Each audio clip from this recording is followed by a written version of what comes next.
Voilà, très chers téléspectateurs, Amouria Magazine, Tolobela Congo Magazine, il y a peuple très content. Voilà, selon les 10 coutumes de ce magazine du peuple Tolobela Congo. Et si quand on il y a solo là-bas solo, Matali École République démocratique du Congo, enjeu politique. Ma question politique, ma question sécuritaire, de l'école République démocratique du Congo, dans Kotambola, awa tozwaka baku tant ya kosolo la na bosolo pe bosembo pour que bino ba imboka vous comprendre ndenge nini makambo dali kotambola kimia okati ya mabota na bino na profiter pe na dédier mission oyo na bandeko nyonso oyo badali na partie est ya école République démocratique du Congo na profiter pour na saluer bandeko nyonso badakolanda biso à partir ya monga fula voilà Fondation Molangi Pablo, badali kolanda biso en direct na pesi bino mbote pe na peuple congolais nyonso. Voilà, bo pesa biso matoi pe miso boyoka nini oyo to memeli bino na magazine ya lelo. Tozali na 3 dossiers oyo to kosolola awa na bandeko bilombe. 3 dossiers zo papier, zo stylo na yo très cher téléspectateurs. Bon mona bango ndenge ba ko temps ya ko analyser awa.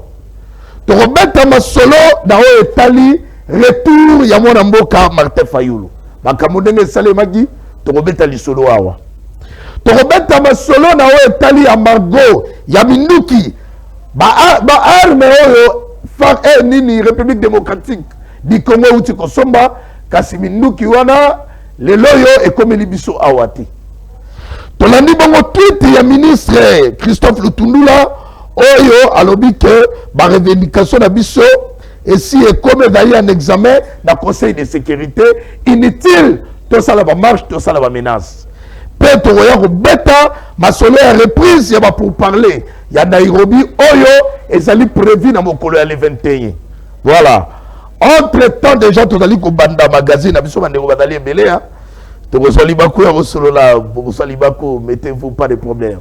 Très bien.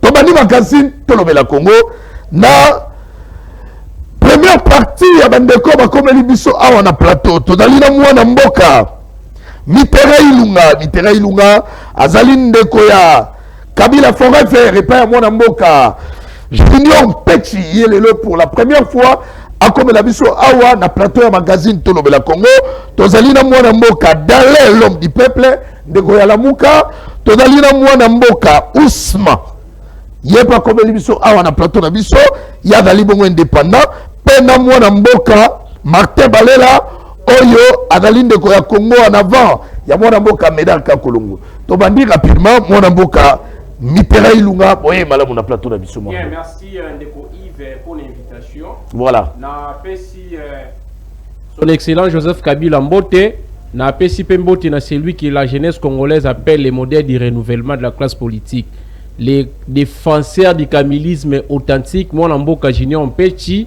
et puis bana masina nyoso Petro Congo masina en général Petro Congo en particulier na pesi bino Mbote. Merci. Très bien mon amboka. Merci bino pe boda ko insister. Mi quoi ça pas na yo rapidement. Na okika bodo insister na candidature ya Kabila.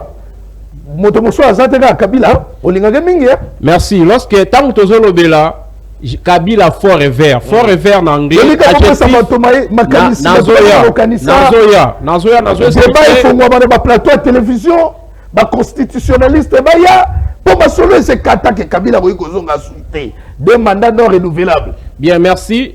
Avocat de profession que je suis et puis chercheur en droit constitutionnel. Nakoki ko sala comme nazali ko CCT du jour au lendemain. Démonstration scientifique avec une lecture combinée de quelques dispositions de la Constitution devant montrer à tous les Congolais les retours possibles du président Joseph Kabila au pouvoir. Contrairement à Biloko Ebima au bande konaswa IDPS ba message na ngoka dioshana munoko ya professeur moko au pendant que Nazaki étudiant je l'appréciais beaucoup mais après avoir été hors la faculté ça dit on a ici que là s'il faut comprendre que le professeur Azaki vraiment dans les faux. Retour à Kabila ce que sur constitution du début jusqu'à la fin aucune disposition de cette loi prépondérante de toutes les lois faisant partie de notre arsenal juridique et puis qui se cause à Kabila. Il faut maintenant faire la distinction entre un de combattre ça qui mauvaise interprétation. Il y a article 70, il y a constitution, article 220 il y a constitution. On a soukana conclure qui que Kabila a frappé par inéligibilité constitutionnelle. C'est un faux débat. L'inéligibilité c'est une notion qui n'est pas prévue par la Constitution. C'est une notion qui est prévue par la loi organique portant loi électorale. Alors que la Constitution parle de l'incompatibilité. Incompatibilité, là, qui signifie au même moment que vous avez la députée, au même moment vous avez sénateur, au même moment vous avez président de la République. Mais l'inéligibilité... Donc, quand Kabila juridiquement parlant, au regard de la Constitution, retour à Kabila est possible. Et puis sociologiquement, en fait, pas si on bande konyo surtout ba komi ko bika insécurité ko lia pas si na régime ya chile jolu congolais nyo surtout a komi na posa amona mwana mboka Joseph Kabila sa nini azonga na bokonzi. Très bien, merci. Voilà.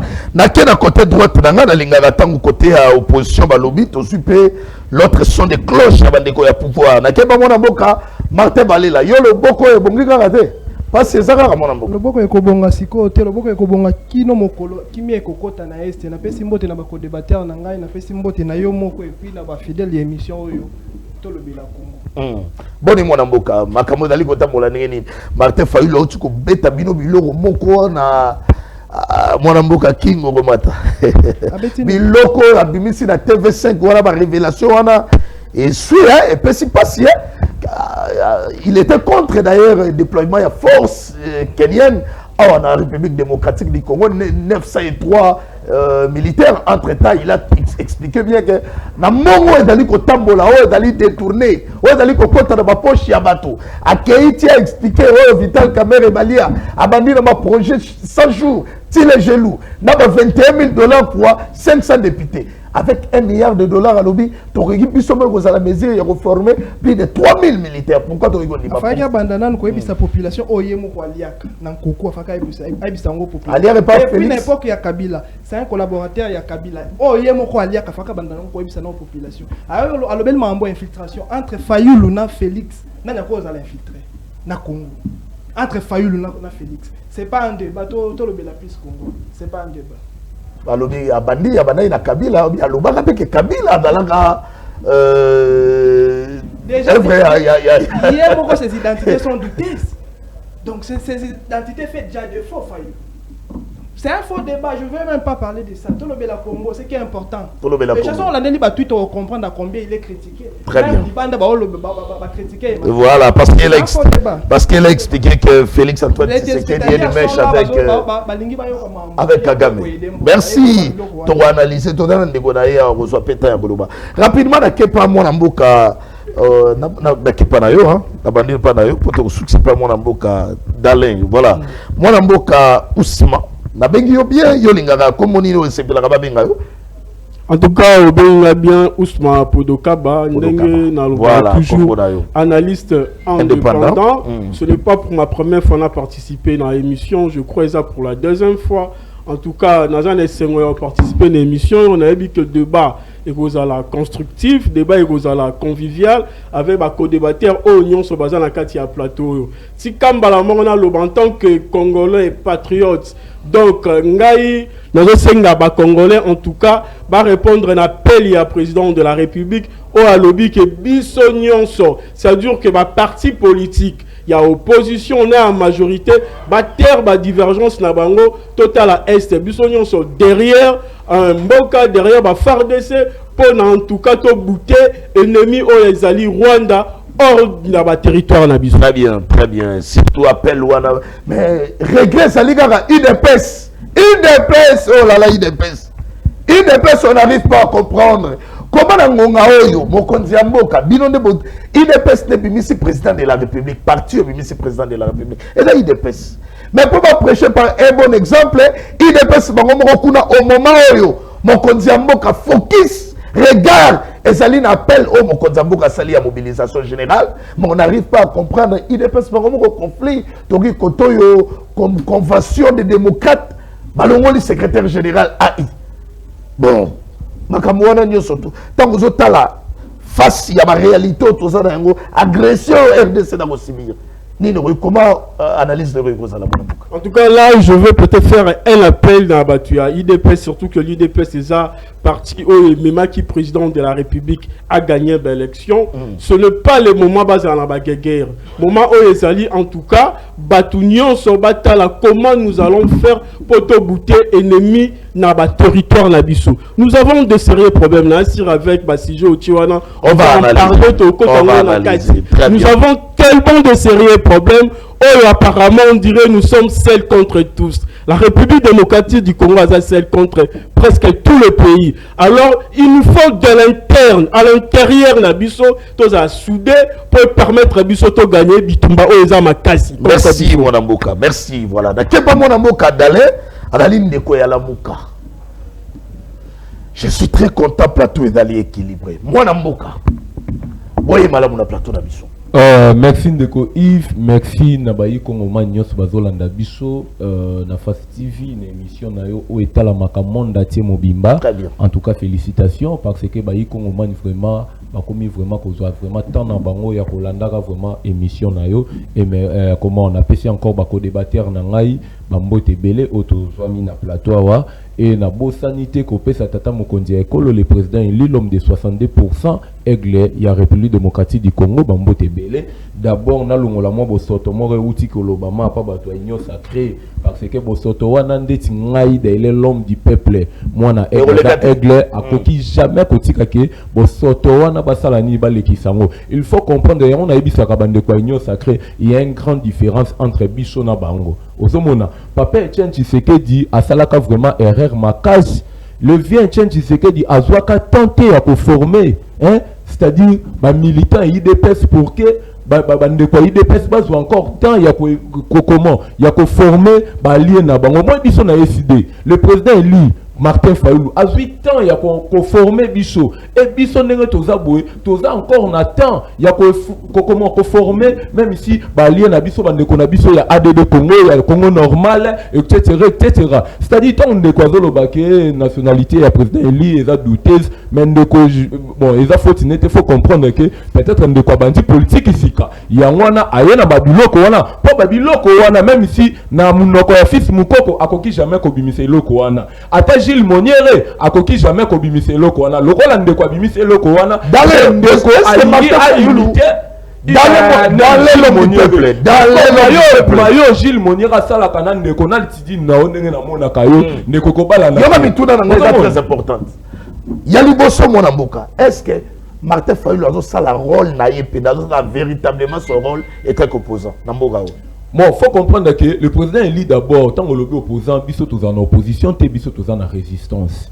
Tata Mokonzi Mboka aza résistant. Et nous encore, bananae, tous en résistant. Alors, opposant en opposition, faut-il que la bande qu'on a biso, Joseph Kabila, aux hommes on a bangoné bazar. Mais Martin Fayulu a taclé tout le monde. Il a expliqué que Kabila, Félix Antoine Tshisekedi, madame envoyé à Kagame. Mais je vous dis que tant il y a des aigles, tant on lobby que kala mingi te bunaga ne kozala occupé pa ba Rwanda na landimaki na mboko mutu nini oyo comment antimaki Martin Fayulu ta utolobi ke armée na biso etondani trop na infiltré na landimaki yango mutu moko ta telemela comment andimela ki biso mais ta ke aigle a telemi likolo hein tant a telemi likolo azomona mayonyo sezo leka après moment ba yo pesa raison moi tu sais que diaké kuna tamboli à lobini nike ndenge toza boye toza attaquer pa banani pa ba Rwanda c'est-à-dire M23 bato bazana sima M23 eza ba Rwanda c'est-à-dire tata mokonzi l'aigle atikala toujours aigle ozomona bangonya bazana sinae et aigle aza toujours likolo azomona mayenyo merci tikala ndeko Yves ba pesa va soit de cloche d'abord merci ndeko Yves na repeso baloba OK nous sommes au début il ne faut pas monopoliser la parole est-ce qu'il y a Maloba Betty a mis ses missiles et touché ma sensibilité, il y a des réactions? Moi je pense que derrière, je sais pas, ndeko mingi ça là que effort ya koleka na ba karibu variété parce que ozo sala o ezali mingi na ba porte-parole ya ba mouvement ya ba groupe musical là depuis que tu as eu les micros et le lobby na comprendre voilà pourquoi on a épargné qui yo non honorable Martin Fayulu virus mususu na pekisaka o ko la mususu peut-être la 30e fois na plateau na pekisa yo ke ko ça ka ba na mike virus c'était tant ko bisa bango tata mo konjo ekolo Fayulu Aujourd'hui, Tchani n'a mutu et moi. Ndeko, Fayulu c'est honorable. Peut-être tu ne le sais pas. Allez-y consulter liste honorable. Là, c'est vous, c'est pas moi. Bien qu'elle ne siège pas. Moi, je retourne à Kabouya. Moi, je retourne à Kabouya. Là, ce n'était pas moi. Merci. Merci. Nous sommes au début. Apaisez-vous. Il est le premier. Merci.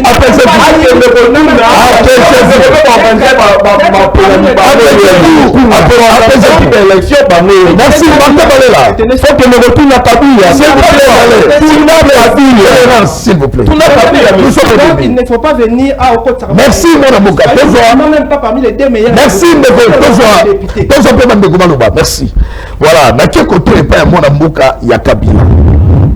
On a tous suivi interview à Martin Fayoulou na TV5. Il a pris tout son temps pour expliquer que, bon, je ne sais pas si on va appeler ça une révélation. Il a expliqué que tout ça l'avait infiltré. Il a d'ailleurs, il est allé loin pour expliquer que Félix Antoine Tshisekedi, même Kabila, ce sont les envoyés de Kagame. Tant que yoga qui bakambo wana mwana mboka mitera ilunga oda linde ko ya FCC. Analyse fait réaction dans les Mouamouka. Bien, merci encore une fois de plus, Ndego Yves Ponamaloba. Mais avant toute chose, Nako Mekako rappelle Ndego Nangai Darlin. Au Moni, lorsqu'on parle en droit international de la résistance, c'est pendant qu'un État est sous occupation. Martin Fayoulou, puisque c'est un résistant. La minute où tu as la guerre dans l'Est, la vraie résistance, il doit aller s'opposer, résister derrière les éléments et armées irrégulières au Babengi M23. Donc ce que j'ai dit est vérifiable. Pour plus de références, qu'il y a autant d'ouvrages à professeur Mampou à les sanctions ciblées en droit international, tout ouvrage n'a à droit international public, il y a G3. Donc tu as la place où nous rejoignons Mathieu Mingi. Et puis deuxièmement, lorsque tu dis que nous sommes de l'opposition, vous êtes de la résistance, tu confonds les termes. Ce que je l'ai à 2004 sur l'organique sur l'opposition en RDC, autant qui portant statut à opposition en RDC, autant qui on a bakoui biso, je crois un article de Nangoke, un opposant c'est celui qui est hors les institutions. Maintenant Martin Fayoulou n'est pas dans les institutions. Tous un avocat de nous se bimi si kaso nous tous un pouvoir allier place à Zalana opposition comme la carte de résistance. Donc déjà c'est un faux débat. Mais posons-moi dans les cabouya déclaration il y a dernier passage à Martin Fayoulou na TV. Sorti médiatique à salir. Là où on a dit que nous avons des infiltrés dans Katamboka, il est allé toucher même le président Joseph Kabila. Au moment où il débat Moussoussou, ce sont des débats qu'un homme d'État ne peut pas faire, des propos qu'un homme d'État ne peut pas tenir. Joseph Kabila, Oya Sali Kobenga infiltré, c'est le même Joseph Kabila, Oya Sokende Kobete la porte, la ferme de l'espoir na Kingaka. Je viens. Kobete la porte, la ferme de l'espoir dans le mais il fait qu'il a été chassé par Mouzitou. Il n'a pas connu le légat du débat fait que quand il parle l'autre c'était soit notez. Comment la place au Bandaoka Fayoulou risque de Malasimaso de une émission n'a pas tout décidé. Il faut bâtir de la main dans CV na bango parce que là on a porté parole dans quatre structures politiques à Mounene na koya kena ça ba comédie boy. Ah na Fast TV organiser une émission théâtrale T comme ça une de Gauthier na quatre à s'en sortir mieux. Donc le commentaire fait le plus qu'il a été chassé par musique. Mais il vient là-bas qui n'a il est en train de chercher comment venir Kobet apporte pas Kabila pour son soutien. Parce que les gens sont toqués dans ma pronomie. Les commentaires font leur bonne élection. Mais quand je vois son disciple entrer en contradiction avec la démarche de son maître, Azam Moutaoulou qui l'a fait ou Makambu, au point que Togo Kangele peut porter à côté. Très bien. N'a continué. Et là, Moussou Nanyana, le Banaplateau Awa, il y a une infiltration dans la carte armée. Je me rappelle lors de son tout premier passage dans RFI, Ndego Félix Chilombo. Il y a un devant un journaliste international. Alors dit que j'ai trouvé une armée disciplinée, des accessions à un pouvoir. Une armée disciplinée. Quand on dit que la discipline est la mère des armées, c'est-à-dire les armées bien constituées, armées moko mibeko koto sama, armées moko infiltration exatée. Mais les temps on a eu quand infiltration, je me dis entre M. Chilombo et nous les peuples qui trompent qui? Parce que Yemoro étant que garant de bon fonctionnement des institutions, les commandants suprêmes de l'armée, à qui connaissent Sabiso qui n'a qu'à armée congolaise, des armées moko disciplinées. Mais aujourd'hui, lorsque vous parlez de l'infiltration, ça me fait trop mal. Et puis, toujours dans la même optique, dans la même ordre d'idée, c'est l'occasion de profiter comme ça va décoller au Moro. Ndeko Kabila, contrairement à Biloko, Martin Fayulu, Azobimsa na Munoro, na étant à l'ouest na Bokonzi, atike otike la Ndeko Chilombo M23T.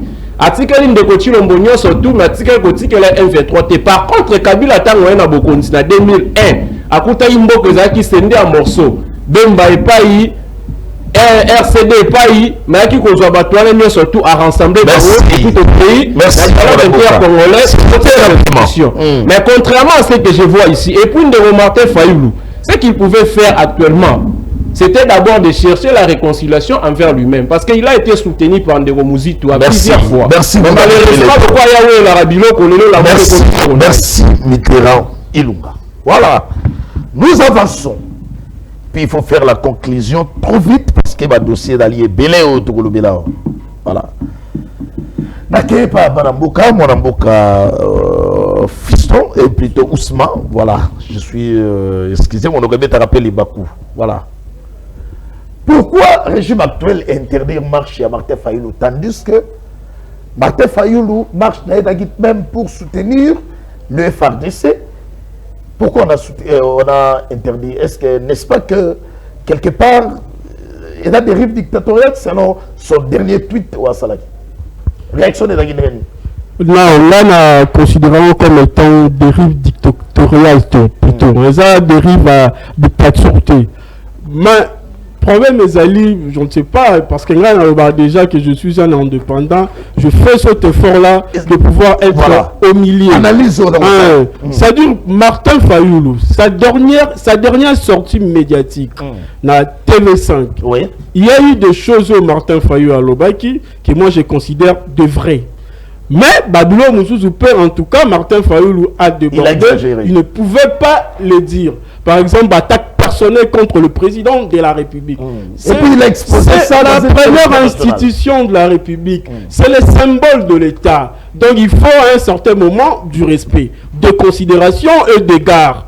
Donc Martin Fayulu, le fait de pouvoir attaquer directement le chef de l'État, le président de la République, en tout cas moi personnellement, je n'ai pas adhéré à la démarche à Martin Fayulu. Mais quand Martin Fayulu dit, par exemple, que voilà, en dehors il y a Rwanda, nous avons aussi l'Ouganda. Là, j'adhère directement à la démarche à Martin Fayulu. Parce qu'il y a eu des populations, il y a Est, lors de la prise de la Bunaganda, qui ont fait État, il y a aide, il y a Ouganda, il y a Koede, Rwanda pour la base de Martin Fayulu, il est contre le déploiement, il y a force kenyenne. Donc vous êtes aussi d'accord? Nazana a mis déploiement à force ougandaise. Là, en tout cas, moi personnellement, j'aurais dit avec beaucoup de respect auprès du président de la République, en tout cas, il est temps de reconsidérer Alliance Swana à mutualisation.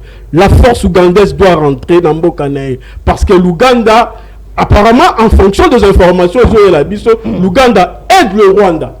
Nabitumba Oyo. Très bien. Bref, nous avons vu le fils, il y a Museveni, plusieurs fois dire qu'ils vont soutenir le M23. M23 Zabande Konabango. Alors nous ne trouvons pas vraiment.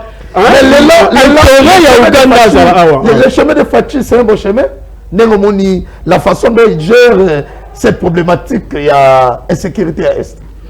Le président de la République, avec beaucoup de sagesse, d'intelligence, il est en train de bien gérer la situation. Parce qu'à un certain moment, si je me rappelle même à l'époque de l'ancien président Joseph Kabila, par moment, population, elle n'a pas de doute, la scepticisme, mais il y a à comprendre le rôle, en fait, pas vraiment de toute la communauté internationale. Parce que même la Russie, la Chine, bah, la communauté internationale, mais rôle à occidentaux, c'est rôle nuisible à occidentaux contre la République démocratique du Congo. À l'époque où il y a l'ancien président Joseph Kabila, population en doit comprendre. Mais aujourd'hui, avec l'intelligence, la sagesse, le savoir-faire du président de la République, à mettre à nu ce complot. Très bien. Il a exposé le Rwanda. À exposer non seulement le Rwanda, mais même la communauté internationale. Merci mon amboka Ousmane. Voilà. N'akepa mon amboka Martin Balela. Mon amboka Martin Balela.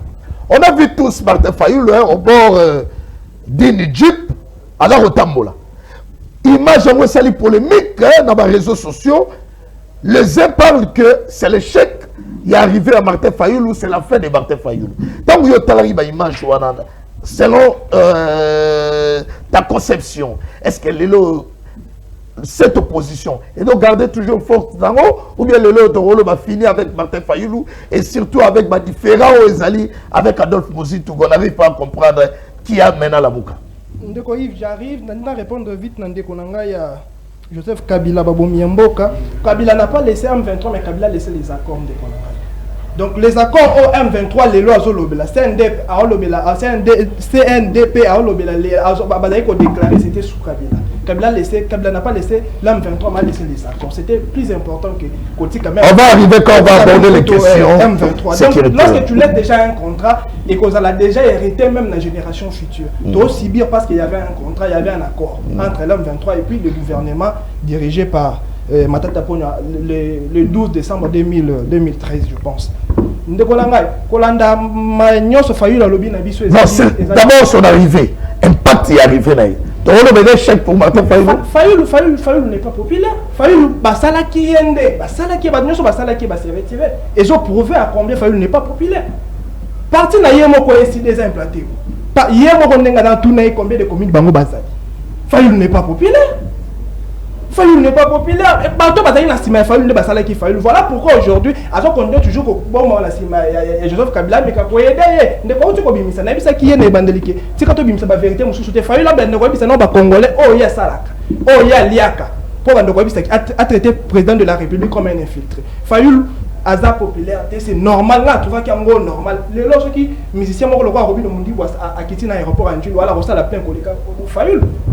Mais il fallait laisser librement Fayoulou par rapport à l'arrivée naïe. Pourquoi on a il y avait une dispositif policier, tout le monde a au Saganate qui a poussé même que les militaires IDPS va et que tout le monde a vu. Plus que bateau qui Fayoulou n'a pas danger. Ils savent pourquoi parce que n'arriver à Fayoulou, ceux qui m'avaient commis là qui vont toujours que non, l'État a livré Fayoulou. Ils ont compris que pourquoi on a laissé faire. D'ailleurs il a tweeté Martin Fayoulou, le président de l'ECD. On a laissé les musiciens librement, mais Martin Fayoulou d'ailleurs qui compte organiser une marche pour soutenir les femmes. Martin Fayoulou c'est un acteur politique. C'est normal, il faut bénéficier de la sécurité parce qu'aujourd'hui on a des baisse et va comprendre déjà que non, il ne faut pas passer ça canal, mon couloir, mon créer les choses parce qu'il y a l'occasion. Donc, la vidéo de mon abonné, va le lever chèque. À la base, parce que ceux qui basent dans l'aéroport, à niveau même, il y a limité tout le monde à base. À Zongi Tifaden House, là où tu les cas, on a coûté plus de 10 personnes qui ont Faden House. Base égalité. Merci. Merci beaucoup, monsieur Ami Balé Monamboka. Merci beaucoup, Monamboka. Mais là, ils sont bimisi par armes non conventionnelles, ouais, missile. Ils ont commis comme ça, missile. Or, missile est dans la niveau. Qu'on on a fait mission pour faire ça. Attention, bah, téléspectateurs, madame, on a dit ça. Avant mon amboka, n'a tigé 2 minutes, où il a dit, bah, missile, bah, bétio. Sori Maloba, ils ont laissé-moi directement dans le côté de la deuxième série. Sur les alliés, bah, Benny Martin Fayoulou, ben populaire. Bato bazalaki téléthon baye kozwa na aéroport ba propos na il court derrière Kabila luka ici ba sundoli na kati ya Lamuka histoire ya Lamuka lelo avenir ezate à vous mon amour. OK ndeko Yves na koyebisa na bandeko nanga na plateau nyonso ezala théâtre te to na TV to ko sala théâtre te to sa ba ventique te ndeko nanga yilungu. C'est pour la première fois au partager plateau na derrière l'homme du peuple parce que on a partagé un plateau na batu so que na FCC wana batu logo la ba Jean le Pepe ba Floribeya ba Papi Moussamba c'est-à-dire le lot aujourd'hui occasion de partager plateau la guerre de l'homme du peuple la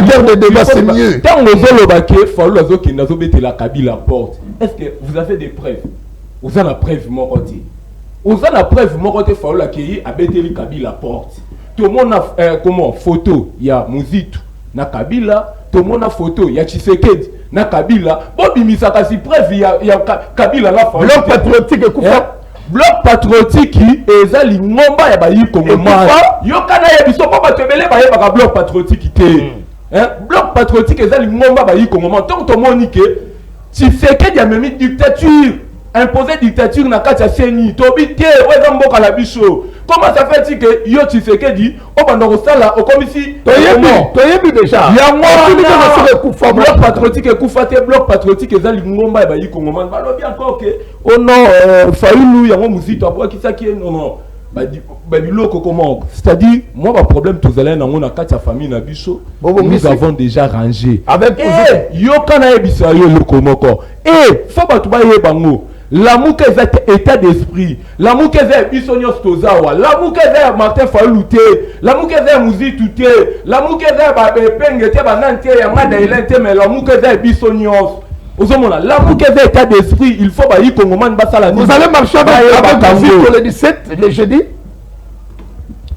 C'est-à-dire yoka nene tozaboe nous le président élit déployé toujours préparer activité moko ya munene oyo to salani to tambola parce que activité o muzito organisé eza na compte la muka te na minito mutu aza na baton ya la muka eza le président élit tata mokonza mboka Martin Fayulu. Ce n'est pas que muzito, merci c'est-à-dire muzito organisé mais moi la moko pesa ngata muke pour la nuit pesa bango je vous accorde c'est-à-dire oyo muzito azosala ngo na compte ya nouvelle est là très bien pas que na compte ya nini ne ko lobi nini ke le jour où on a population zala qui était ndeko na ngai ndeko plus de 5000 policiers baton dit c'est le biso na aéroport plus de 5000 policiers plus de 5000 policiers baton dit c'est le biso na aéroport biso moko tozwi attendre kutu ya kokoma à aéroport te pour la nuit bakase biso en tout c'est-à-dire so ba monyo olati même ici et lamba et ça le longi ya président Martin Fayulu combien de comment ba militaire la biso bakangi hein lelo ndenge to lelo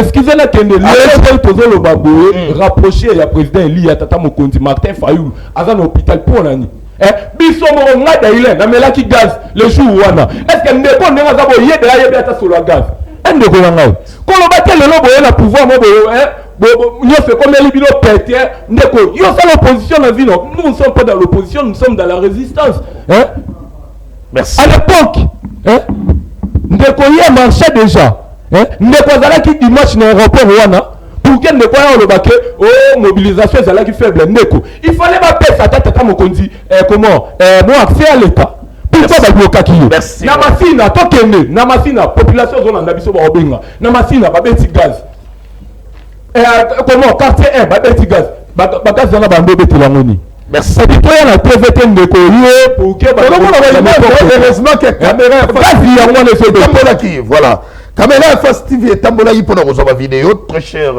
téléspectateurs tout le monde a dispositif policier ndenge zala ki voilà tout le monde a image wana ndenge esali ko tambola awa na plateau na biso ya magasin tolobela Congo oyo ba téléspectateurs basali ko la na biso en direct apaisez-vous voilà tout ali ko démérer très bien tika to kota directement na deuxième dossier dali awa ya kafu autre kolobela sur les embargos to bengango les embargos to bengango sanctions. Même nos revendications, selon Christophe Lutundula, Ouadali, ministre et Affaires étrangères, il a expliqué que il a sous examen dans le Conseil de sécurité des Nations Unies. Ce qui se passe en République démocratique du Congo, dans l'Italie, à embargo des armes, République démocratique du Congo, sont des armes. Mais pour lui, comme on a sol congolais, c'est tout un problème vu les sanctions, soi-disant, tout na Nations Unies. C'est un sujet à analyser. Et on va analyser. Que doit faire le président de la République, Félix Antoine Tshisekedi, face à ces complots? Face à la communauté internationale, face à la Nations Unies. Mais entre-temps, laissez-moi déjà commencer rapidement. Actualité, la République démocratique du Congo. Insécurité à l'Est. Uhuru Kenyatta, les facilitateurs de l'EAC, désigné dans le cadre du processus de paix de Nairobi, est arrivé à Goma, au Nord Kivu, pour la poursuite de ses contacts avec des acteurs avant son arrivée. De violents combats se poursuivent entre FRDC et les M23 à quelques kilomètres de Goma. Entre-temps, nouvel élan de M. Mouzito sera dans la rue ce jeudi 17 novembre pour protester contre l'agression rwando-ougandaise. Voilà. Je crois que nous avançons toujours dans l'actualité. 4 proches de Félix Tshisekedi interpellés dont déjà à Makala, complot de haute trahison, divulgation des images secrètes, les raisons réelles des arrestations à cascade à la présidence de la République. Il s'agit de 2 membres de la garde rapprochée du chef de l'État, le coordonnateur de sa sécurité interne Didier Baïtoupala Mafuta et son directeur de protocole Freddy Kangoudia.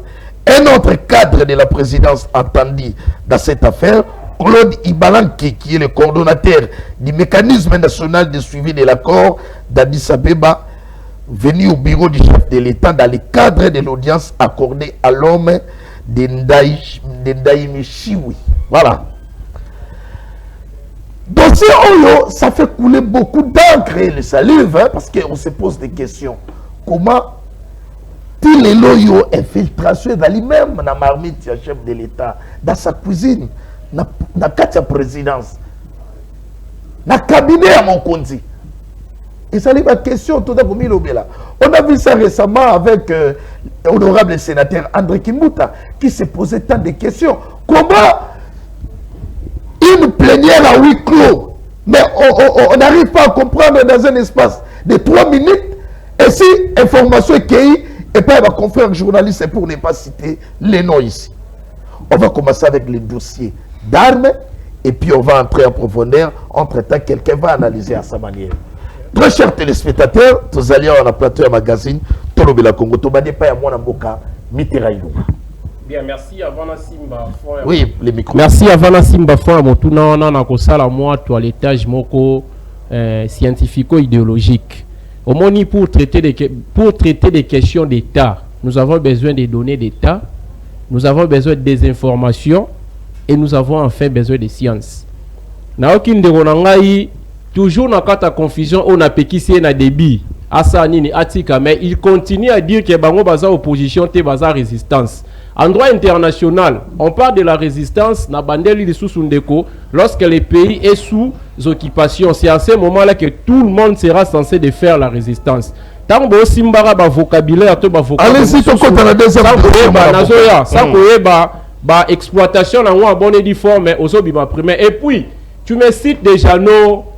Tu me cites des mondes de Moussa, mais non, ça c'est un débat réservé aux animaux d'Abbas. C'est pas le débat, mais parce que place soit poli, messieurs. Évitons les attaques. Soit poli, rappelez-le, messieurs. Voilà.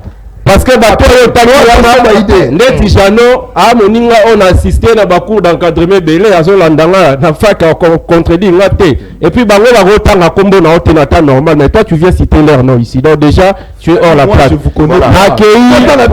S'il vous plaît. Évitons les attaques. Je comprends que Balabala au Zalaï n'a pas IDPS.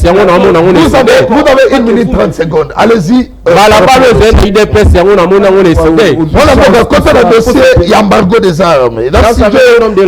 Merci. Au bandar le Balikambi embargo, na kobanda na citation à Moutamaël et Moro Babengara France Fano. France Fano à Lobaka, le plus grand succès de l'ennemi de l'Afrique, c'est d'avoir corrompu les Africains eux-mêmes. Ceux qui n'ont pas contextualisé à Monagolobake, le plus grand succès de l'ennemi du Congo, c'est d'avoir corrompu les Congolais eux-mêmes et plus précisément l'IDPS. Pourquoi? Parce que c'est l'IDPS qui a aux affaires.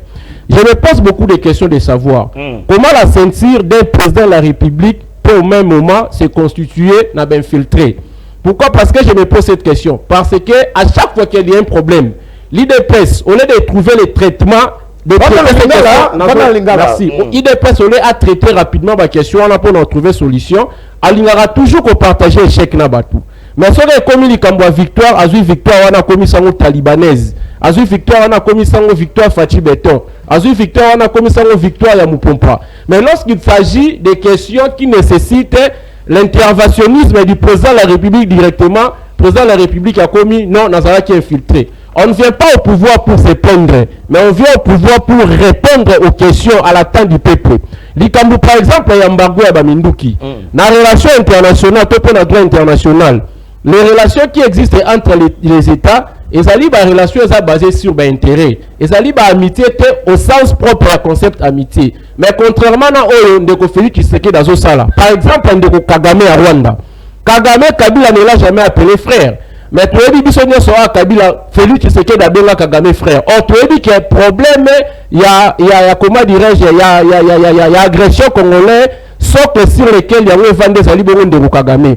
Ndeko Kagame Kabila tikala jamais comme na Kinshasa a po batuba ovationné mais Félix azwa Kagame na Rwanda na zoya mais appel ya moko tikana répondre toujours poser tikana répondre les Congolais tikana répondre toko boya te mais yo que sika problème ezali aya na Kagame o Kabila tikala jamais koyane awa po bababe te maboko yo na Kagame yo na nyobo ya Kagame mimi ya Sakima wana raffinerie nango ekoma na Rwanda. Ça c'est rendre Rwanda économiquement fort pour ça la nini a lisusu ko combattre biso. Or Funani Nicolas Machiavel na ouvrage na Les Princes. Alors quelque part wana que c'est lui qui fait la puissance de l'autre constitue en même temps sa propre ruine. Tu dis que Rwanda nda combattre biso. Mais comment biso to ko kende ko négocier quelques accords par exemple en ce qui concerne la raffinerie ya mine ya Sakima na Rwanda. Bon montrer que bon ça est force. Et puis le long siko to komi kolela. Non, il y a une théorie de complot sur le plan tant régional qu'international contre la RDC. Et pour ta RDC, Yemoko, aïe koye bate que to ko se rappeler que les relations entre biso na banani na la relation d'intérêt. Na si c'est le monde de Kwaloba ke ko kima de relation union sacrée. De Kwalobi ke Ndeko Kabila atikaki M23 tendenga na lobi mais Ndeko Kabila atikaki bakor. Yo kana so le romo boy. Ce qui effectivement atikaki bakor, pesa na kombo bakor ya atikaki parce que CNDH ya kundabatoire déjà ekufaki M23 eboti Kabila eko défaire M23 en 2013. Tant que sur le balisou likambo ya bakor, ce qui bakor ya n'existe pas. Laisse-moi te dire, il y a ce qu'on appelle en sciences po comme en droit constitutionnel les principes de la permanence et de la continuité des services publics, c'est-à-dire ce qui autorité au accueilli autorité mususu akohérité na batife na bapasif ya oyo akuti na nini na kati administration publique mais na yo ba théorie nini olingi o inventé le kolo yi d'accord ngo pour ça. Merci, voilà. Nous avançons bandeko Kabila. Moi je croyais que peut-être likambo complot autour go bunda bar mais kei dit le comme il y a par rapport à tweet il y a ministre Christophe Lutundula alors la demande de la levée des obligations de l'obligation de déclarer la vente d'une catégorie d'armes à la République démocratique du Congo déjà introduite au comité de sanctions et sous examen. Donc, il faut tout canisa. Comment on peut réfléchir? Bah, arme, on est là, tout bête M23. M23, on est tout bête M23. Je vous dis ce qui est vrai. Tout le bête M23. On est à guerre dans les réseaux sociaux. Tout le bête M23. S'il vous plaît, laissez-moi, on va combien à 6 km. Mais on va compter comment? On va compter tout le monde avant. C'est pas Zouabouma. On va combien à 6 km. Bissot, tous allez tous derrière les FARDC. Tout on dit que et longue comme ça. Na bande pas mon amboka, na kipo mon amboka, Martin Balila. Oyoki ndeko, awa sigo na molo la FCC basali mariage bloc ezongi. Bango bazaka soki ba betani bango na bango bakabwani. Bloc ezongi na minute yo, bino sigo na minute yo awa, il faut sigo pour ça la contrepoids. Allez-y mon amboka. J'ai vite compris que Ndeko Nangai en face à 8 ans plus il y a autant à Bauter wana matangi vraiment jusqu'à Mboka na été Ndeko Nanga pour t'épargner juste na aider les téléspectateurs à comprendre il y a ce qu'on appelle l'accord de paix. Il y a le 12 décembre 2013 Ndeko Nanga accord il y a CNDP il y a 2008. Donc il faut aller lire avant Toyo Kolubama sur la TV Ndeko Nanga tant aux autres pour autant ba écrivain on a soit pétant écoutant quand on m'a ba arme qui mon avocat makambo to lo la mambu ya cabinet ya chef de l'état président soit Ndeko Nanga le mal était profond ou les infiltrations et salamaki depuis même dans la marmite la cuisine j'ai dit ils étaient préparés voilà pourquoi tant Félix a su Kabila ils étaient préparés tant Félix a su pouvoir bango wa zai kolobaka ko sala ina nete ko sala 2 ans ko sala 3 ans c'était déjà préparé c'était une chose qui déjà bien nettoyée ba yeba déjà que non to sala bo vu qu'azali mwana nzambe na ko bimisa mambo na bango nyonso na poisa yango to monde to komi na solution est nini siko mona mbuka on va commencer à arrêter seulement est-ce que to ko bimisa bango moko ti ba kosila bongo nde ba bimisa ka bambuma ya mabe to ko bimisa bango moko ko faire preuve que non bango wana nde bazali ko sala mambo ya mabe ndeko na mais ba dit l'autre depuis Félix ça qui mona mboka Martin Balela est-ce que Félix Tshisekedi a pris pour avoir pouvoir Parce qu'on n'arrive pas à comprendre, moi, Namuka. Félix. On n'arrive pas à comprendre. Non, même IDPS, laisse-moi te dire, Félix était déjà préparé. Parce que Félix, ça n'a pas qu'il y a eu IDPS. IDPS était déjà préparé à jouer au pouvoir. Et puis, c'est la méritocratie. Non, ils ont mérité leur pouvoir. Après, qui préparé, mais tant qu'il y a une administration, l'administration va changer, va modifier l'administration. Tant qu'il y a une société, l'administration va battre.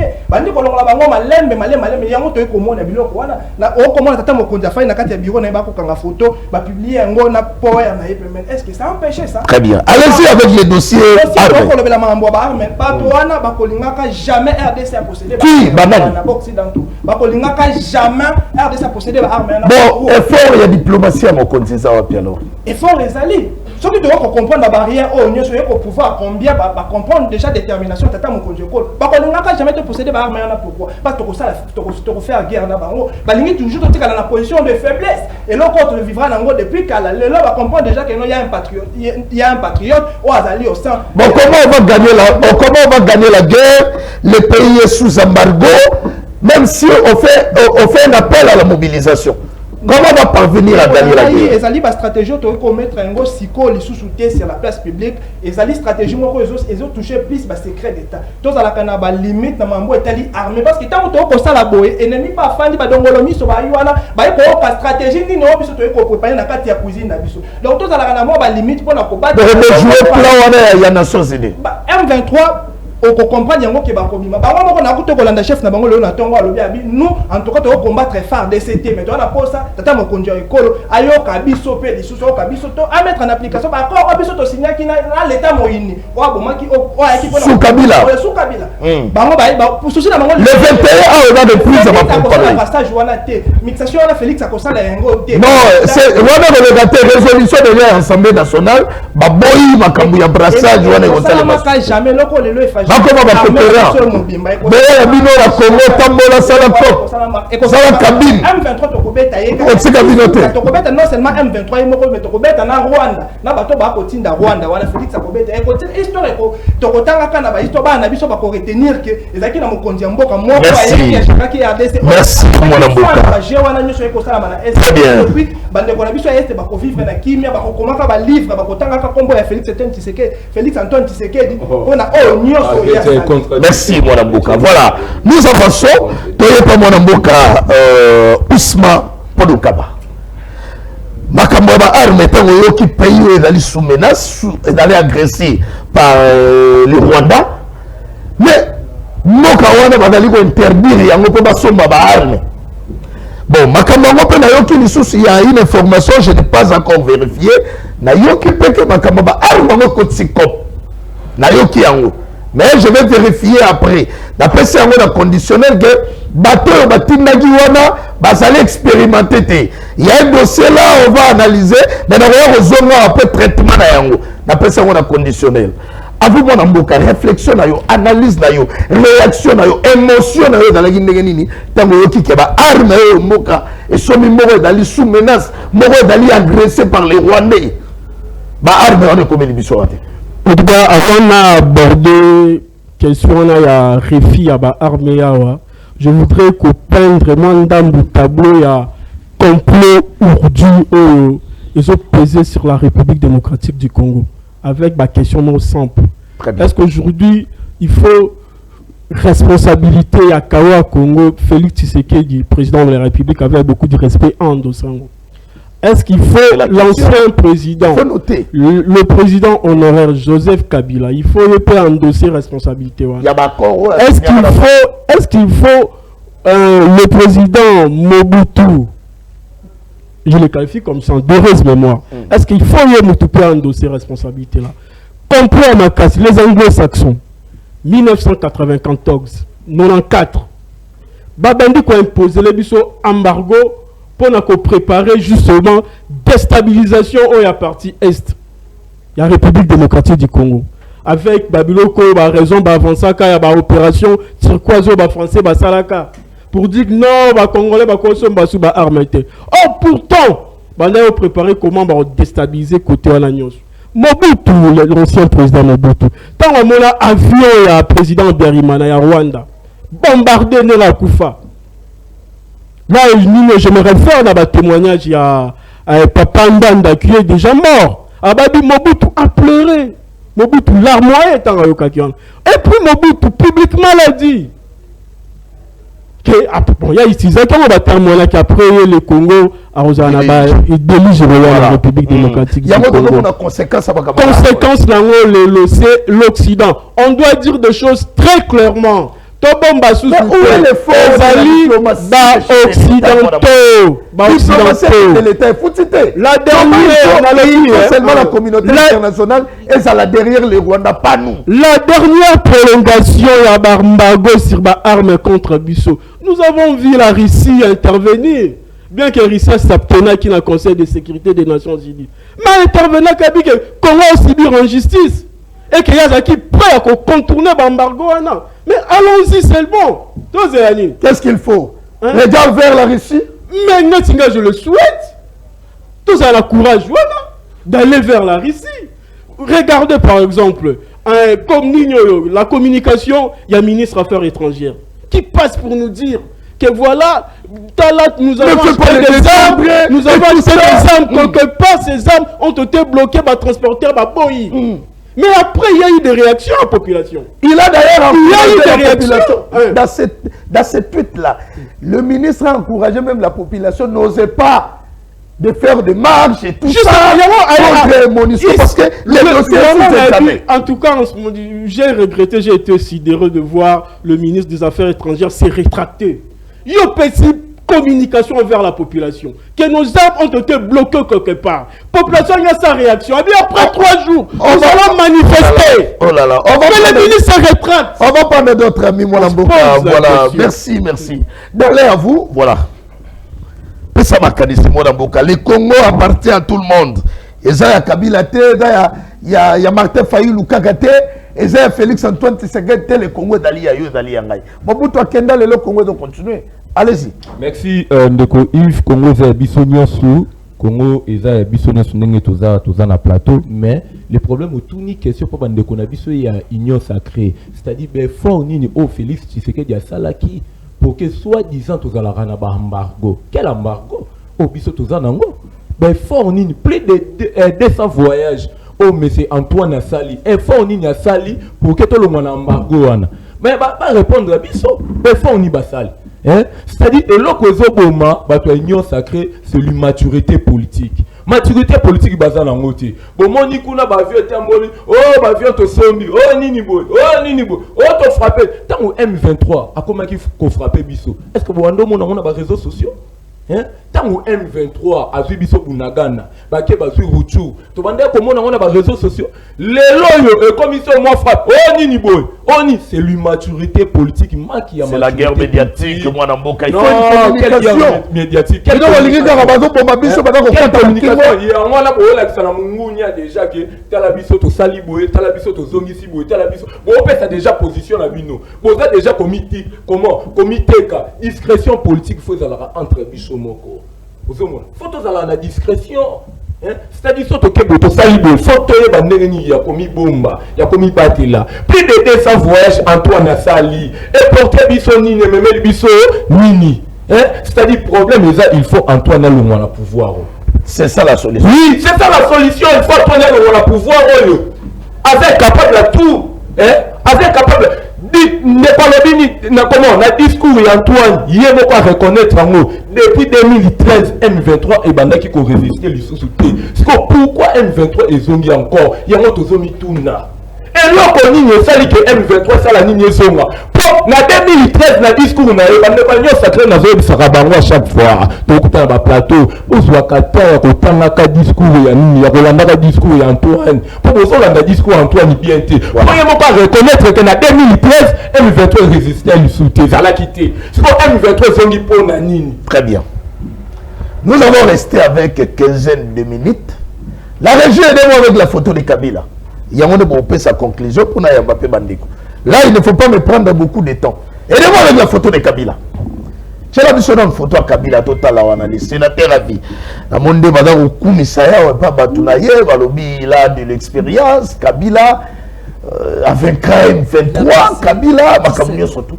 Est-ce que Kabila oyo dans le monde oyo na bandi peut pas mutunaye sur le micro Kabila oyo est-ce qu'il a le secret de la solution pour que aussi ça makambo ya guerre dans le beta biso la partie est de la République démocratique du Congo ba congolais va continuer ka kokuffa. Bien merci. Il a une solution. Bien merci. Une solution on peut aller exposer moi bandeko baloba. Il faut baloba pas souka ya vous avez 1 minute 30 secondes on peut pas bandeko après na la peuple congolais ayokanga mwa malamu afongola vraiment litoi. France Fano toujours pour n'attendre Raymond Mingi concomitamment nandeko Nicolas Machiavel ba raisonnaka sirelo komoko mutuna conteste na ye balobara que l'homme intelligent c'est celui-là qui se réfère des voies tracées par les autres. C'est-à-dire quoi? Nakobakisa on a mon exemple mususu avant d'expliquer yango. Soro ke na France, au monde à tous les anciens présidents de la République ba comme araba membre ya Conseil constitutionnel français.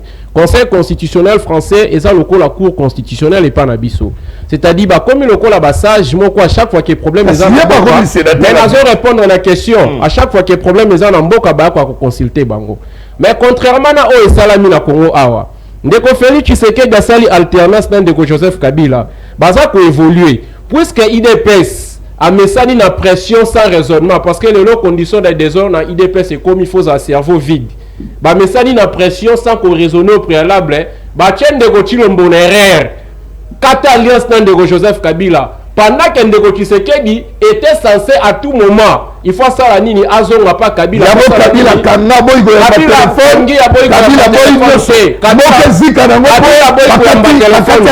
Kabila zali ouvert. Mais seulement le conseil moko biso to sengaki ndeko Tshilombo fa publier na bakor oya signaki na M23 ndeko Tshilombo fa reconnaître derrière ndeko Tshilombo il faut aya donc Kabila a géré Congo pendant 18 ans azali une expérience sur toutes les questions je dis bien politiques de ce pays à Salanini a consulté mais tant aux gérer mboka nord gay na kati opposition yo bengaki opposition à péter aux unité nationale de Jimmy qui tengaza toujours dans Makala. Croyez-vous que vous allez trouver la solution avec cette philosophie, cette manière de faire les choses? Donc, la Moukousse, le président Kabila est là, il est permanent. Ndeko Tshilombo Salanini à reconnaître que c'est auprès d'un sage, d'un baoban, de Baraka Kosalanini, qu'on se ressource, qu'on soit matière. Nous sommes ouverts. La porte, tous les portes de Kingakati sont ouvertes. La porte en ferme de l'espoir dans Lubumbashi sont ouvertes. Donc, ceux qui tuent le lot, Yemoko aiko tatabana c'est parce que a négligé Ndeko Kabila a pensé que Kabila kutaki pour la proteste moko habité na Tangitango donc moi likanisi on a ngana pesa par rapport à mutuna yango wana très bien donc makambuku ta ba reprise ba pour parler au talibinoté facha sala ne Tolobi bongote Tolobi a reconnaître mabenae a publier des corps oya signaki na Rwanda Tolobi te que ba pour parler merci tika Ndeko pe baloba merci Mwana mboka Martin Balela à vous les micros. C'est la photo à Kabila. Mwana mboka ya do akoya. Bachana nous photo à Kabila. Bachana photo à Kabila. Ce qu'on tala Kabila, les anciens présidents, les présidents, anciens présidents, les sénateurs à vie. Est-ce qu'il y a une solution pour la situation à Est? Oyo, akoyi ko sunga fachi, toi akoyi ko sunga te. Ya no akoya wana ndeko nanga tika na adresser mes sincères félicitations à notre camarade président Midaka Kolongo pour la nomination na Esiko ya Utukozwa. Ah, bien, félicitations. C'est pas encore, on m'a pas encore autorisé de. Oh, on a félicité vous tenez compte de la communauté. Dire, mais moi, je le félicite parce que je sais de quoi je suis en train de parler. Ah, il vient d'être nommé quelque part. Directeur adjoint quelque part. Donc, comme mandataire. Voilà, merci. Mais donc, quand félicitations. Le téléphone est là qui ouvert l'émission. Oh, on demande quoi, on va benga ba bisabiso ni ni to komo. Ouais, conclusion parce qu'il y a encore une photo ka ya Kabila pesa ba congolais kanda photo Kabila. Photo ya pambe pesa ka ba congolais kanda photo ya Kabila. Et puis ça va congolais Kabila maîtrise mieux comment détruire la République. Mais il y a dit qu'on réparait. S'il savait, la émission n'a pas circonstance, dans le moment où on a Kabila n'a les caliboso et tandoïke. Après ça va congolais la directive que non, on a la géraki. T'as la boye, il faut qu'on ça va il faut qu'on ait bango. Kabila n'a pas fait. Pourquoi? À ça dit pourquoi? Il n'a pas la solution. À quitter comment est-ce qu'il a qu'on s'est sorti dans ma paix au yémo quoi à ça. Atiki biso na libulu ye anenga fandi wana ko mitu na ba question na sali ba congolais mabe solution na ko apporter parce que ko bima na yeka ka bo même photo na ndene ko akotchabo soko fungoli téléphone siko ko kande ba kofinga ndeko na ngami terrasse la kana okela ide pe ko lesala na kofinga et d'abord komona bamona ki aoka ki mambu ba ko bende comité ba yo lenge boy o ma photo et moto abomi congolais nyonso o ko yana ndeko. Tu es très intelligent, en tout cas, c'est la première fois dans la plateau, mais si tu as aidé, l'homme est si cool. Donc, c'est un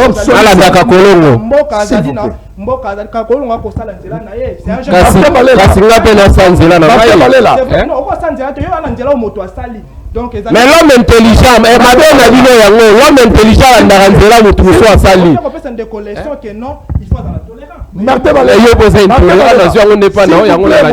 Martin Balela, dans notre la Kabila Boye, solution Mokozana Mokuna. La solution, il sait au moins comment Aboma Kimboka. Mais la solution, merci, merci mon amour. Merci. Téléphone d'abord maintenant, mais nous n'avons pas aussi assez de temps. De quoi qu'on va accord, tu sais qu'il y a signé dans M23, mais il veut ce qui boit, on peut publier. 2019, Wulingo Manafef Kongonan de Ochilombo.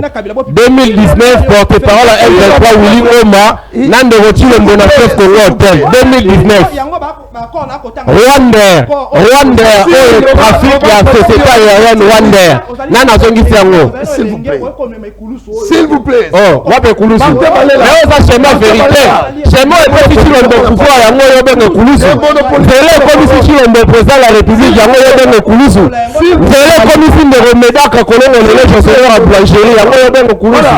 Natie pas mon mboka, s'il vous plaît. Merci. Mon mboka Ndeko Dalin.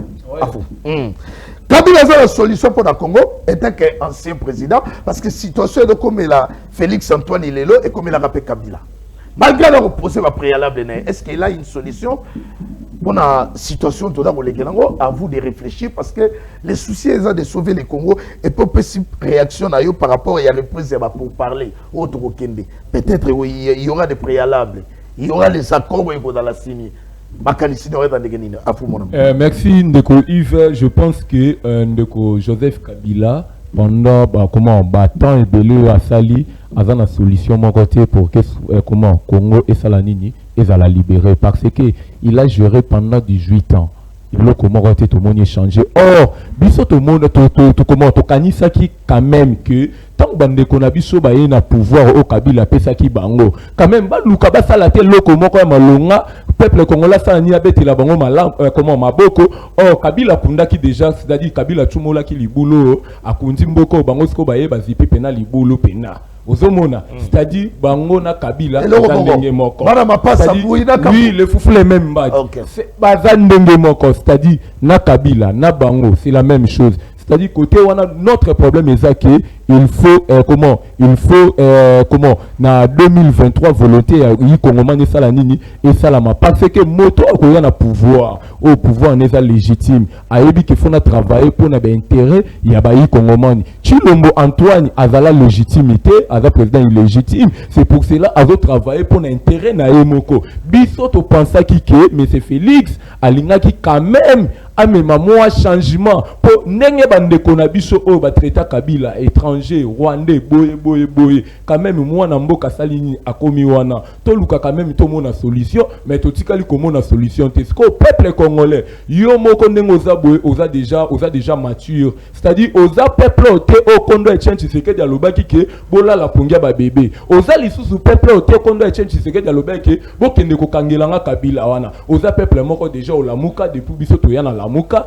sikoyo ndenge oza bongo yo muto za libitre nyonso yo ndeko salini comment makambu na voilà naye pa na yo mona mboka Ousma Podokaba ça la conclusion na yo en tout cas merci entre temps la régie préparez-moi déjà la vidéo il y a mobilisation à partie 1 septembre aussi ça na mona mboka pona yamba deuxième équipe na remercie na participation na débat na pour ta question je voudrais déjà pour le tandem il y a président de la République Félix Antoine Tshisekedi chef de l'État, l'ancien président, ça pouvait être un tandem moro idéal, mais il s'est éclaté pour diverses raisons. Par raison, je suis pas à Moro à FCC, impolitesse, manque d'égard, manque de considération envers le président de la République. Mais la raison, c'est l'Occident. On doit le dire, on doit tout le nous avons vu le président français. Donc, au lendemain, il y a prestation serment, il y a président de la République, à niveau à Kenya, qui est en train de dire président de la République Tshisekedi, tu dois t'émanciper vis-à-vis à l'ancien président Kabila. Voilà. Aujourd'hui, on va causer sur ma problème. C'était déjà une prophétie. Divorce. Mais là où je ne suis pas d'accord, peut-être, avec Martin Fayou, c'est lorsque à l'international, la France 24, a soutenu position américaine, on va en valeur, bloc gazier, bloc pétrolier. Quand j'ai vu le président Martin Fayou le faire, en tout cas, j'avais des larmes aux yeux. De côté la occidentaux. Travaillons pour la République démocratique du Congo. Merci, mon Amboka. Voilà. Entre-temps, la régie, s'il vous plaît, la régie, aidez-nous avec la vidéo. On va voir comment les jeunes se mobilisent derrière l'appel et la communication des chefs de l'État, la mobilisation générale. Suivez, entre-temps, je vais recevoir Fiston Ndjekondo. Voilà. Pendant quelques minutes, pour tout cela, et puis tout ça, la conclusion pour le magazine. C'est parti rapidement avec la vidéo.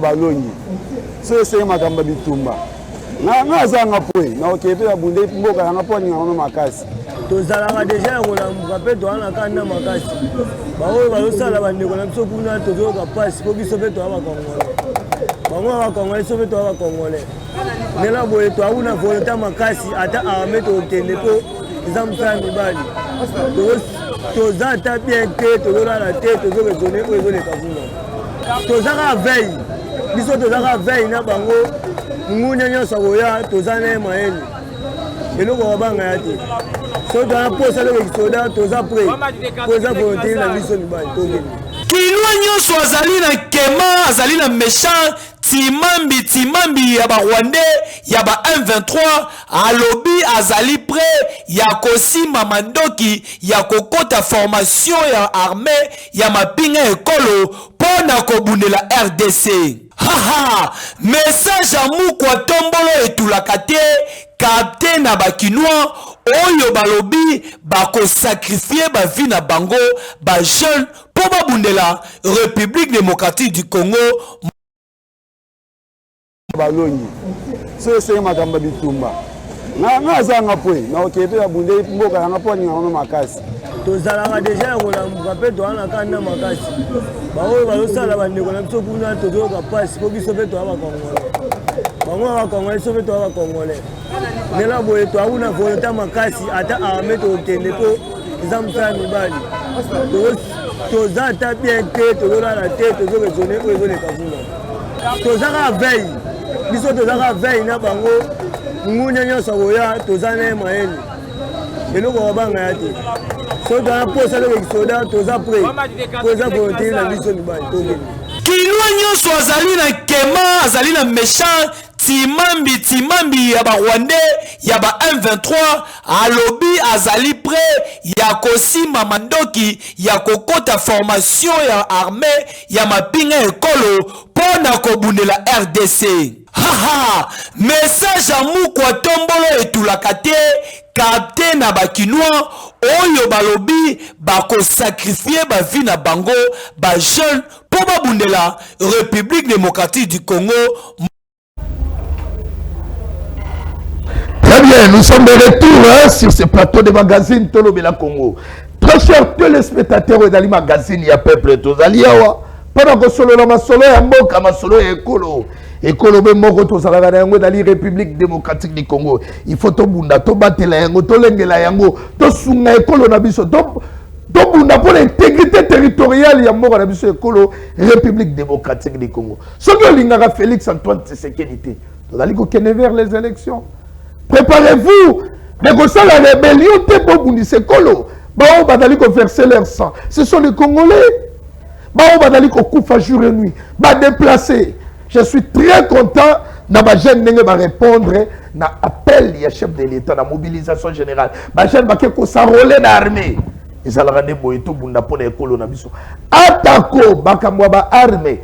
Ça fait débat, mais biso to bunda d'abord pour te sauver l'intégrité territoriale. Même avec les armes traditionnelles. Voilà.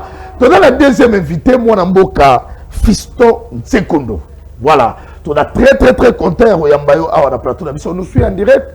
Mon amboka, boye malamu, na plateau la biso, mon amboka ya Dichenko. boye bala mon amboka. Merci ndeko journaliste Yves Lomba, merci pour l'invitation nao. Et puis merci naba congolais nyonso bazolanda biso à travers la République et précisément surtout na ville à Kinshasa. Merci pour l'invitation en tout cas. Très bien mon amboka. Dichenko bozo tambola na mona ki ba image na yo malheureusement aujourd'hui faute de temps donc c'est pas à mesure de balancer toutes les vidéos. Na moni ba image na yo na okatanga kuna bo tamboli partout pour la implantation.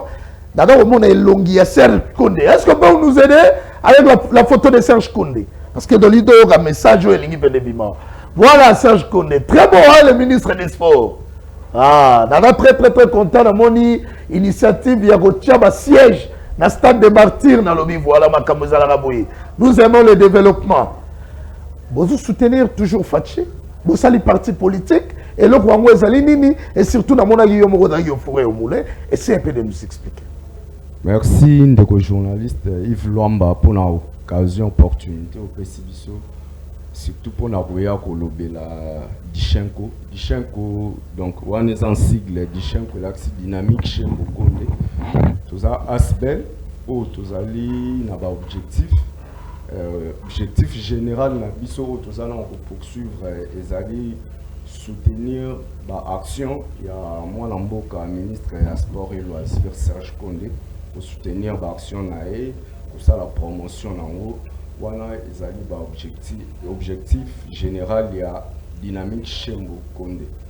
Et à part l'objectif général, tout ça a un objectif spécifique où ils allaient par exemple tout ça on a gêne, tout ça pour lutter contre la manipulation politicienne de la gêne, tout ça on a pour la gêne auto-prise en charge, tout ça on a pour combattre corruption par exemple, tout ça on a pour combattre la sorte de vandalisme communément à Kinshasa en Kuluna. Et puis l'objectif, donc tout ça on a dynamique chez Mokonde et ça on a pour promouvoir jeunesse congolaise. Mon agibiso na Okatanga et tout. Bon, après 6 provinces, tout ça qui na Okatanga, Tukiko, après Toké na Lualaba, nous avons installé qui na la province précédente, tout ça qui na 2 provinces ouana, Toké na qui peut installer comité provinciaux, il y a dynamique chez Mokonde. Na mon agibiso avec succès. Oui, en tout cas, c'était rien à dire. Et puis après, on a accompagné qui peut excellent Serge Koundé, la fief électorale où ils allaient s'accompagner parce qu'il faut rappeler qu'il y a double brassard de Babengao, il y a député élu national et puis provincial, il y a ok. Il y a double brassard, donc à part que la ministre ou Azali et tout, donc c'est un peu ça. Donc la Kinshasa, tout ça, ils ont envisagé que la province Moussoussou et tout. Félicitations à pas Jacques Tiabou, la dans la liste qui était, mais bon, population est bibi. Voilà, il commence à commentaire, au bazin, na Lubumbashi, na Sakanya, na Kolwezi, surtout na Sakanya. Rien à dire, parce qu'il y a un certain moment, moi, c'est comme si excellent Serge Koundé a sur un concurrent, mon Sakanya et tout. Mais beaucoup y en a un mabela Sakanya et la Kisaki donc ningi ba benga kuna le roi de Sakanya, donc sans commentaire, rien à dire. Et puis lobby du sous toujours à la Sakanya parce que lobby le mercredi hein, lobby mercredi OK à la Lubumbashi et puis tout ça la Sakanya parce que il faut dire que azamwa na basango au batu ya église catholique baningaki makasi. Et puis, les un événement, on va bien en JDJ, il rassemblera la jeunesse Nyonso, il y a l'église catholique, a invité à participer dans différentes activités où il y a Très bien. Très bien. Merci. La question, tout le monde, s'il vous plaît, c'est ma chef de l'État. Ministre Serge Koundé, un ministre au sein du gouvernement où il est chapeauté par le Premier ministre Jean-Michel Samaloukoun. Vision et alliés à mon Konzamboka, biso toza asbel toza on a pour soutenir l'action du ministre Serge Koundé.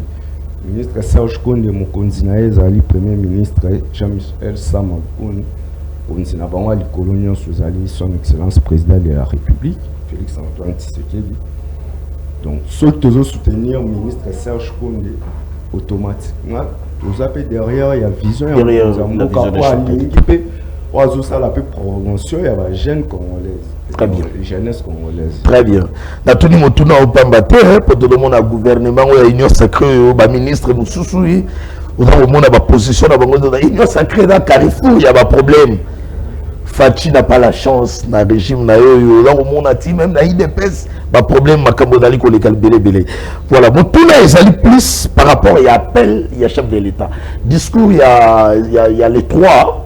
Voilà, adresse à la nation. Donc, on a révisionné surtout mon candidat Sali appelle à la mobilisation générale, mon candidat Sali appelle il y a unité nationale. Bino, par Nabino et Dichenko et Longo, na ministre Monamboka Serge Koundé.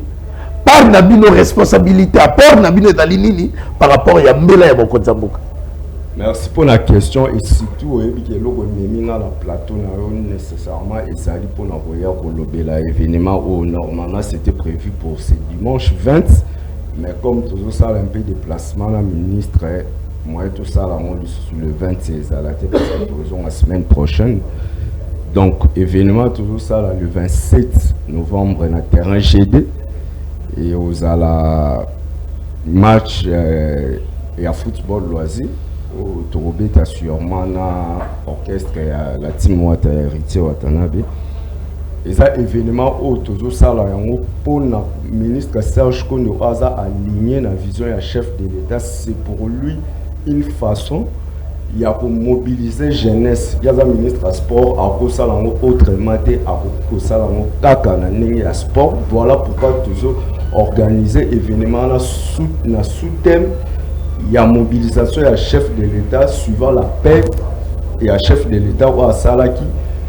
Événement, là, thème donc mobilisation et la jeunesse congolaise et puis toujours soutenir FARDC et puis le commandant suprême Nabango, son excellence chef de l'État Félix Antoine Tshisekedi. Donc le 27 novembre, tout ça, Bissonion sur le terrain GD.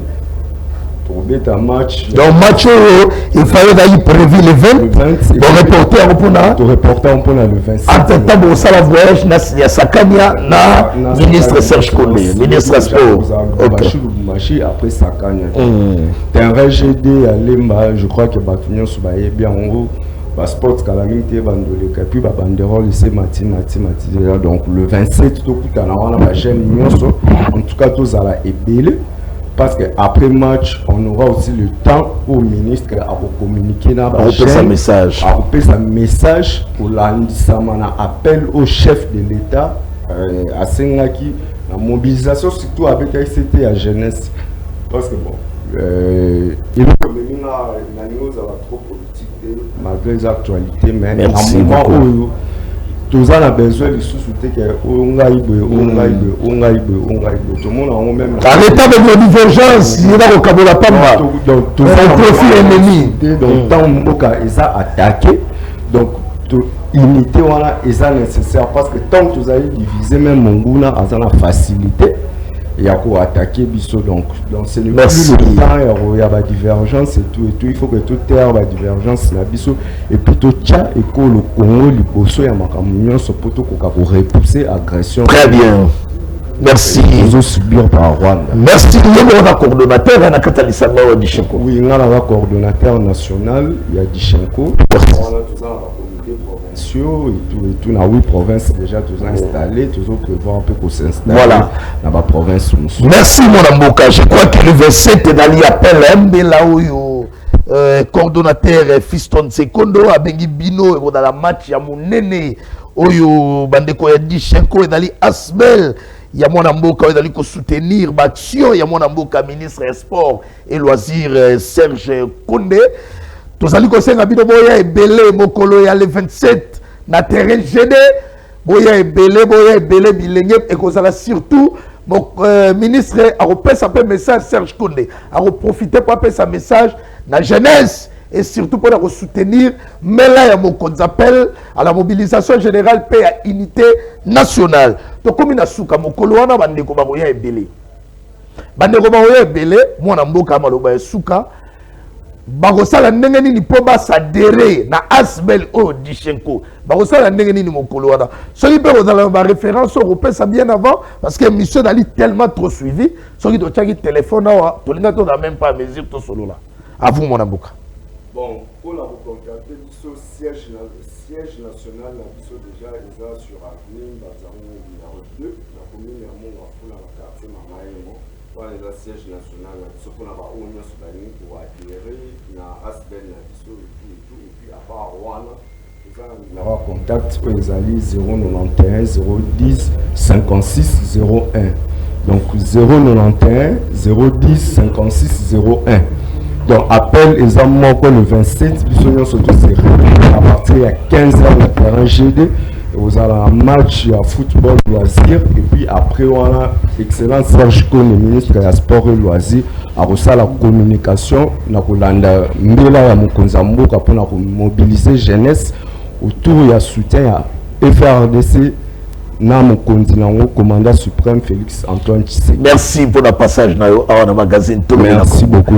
Voilà, la régie, merci. Aidez-moi avec la photo pour la des annonces. Tu comme une souka photo à Serge Kondé. Na pesa mbele à souka na peuple congolais na bakinois ou bazuli baku ya Rolanda biso. Photo banali comme on dali à ministre sport Serge Kondé. Oh abongisi stade de martyr. Oh tonali comme on a modernisation. Oh tonali comme on a le bapa des géants. Je suis très content.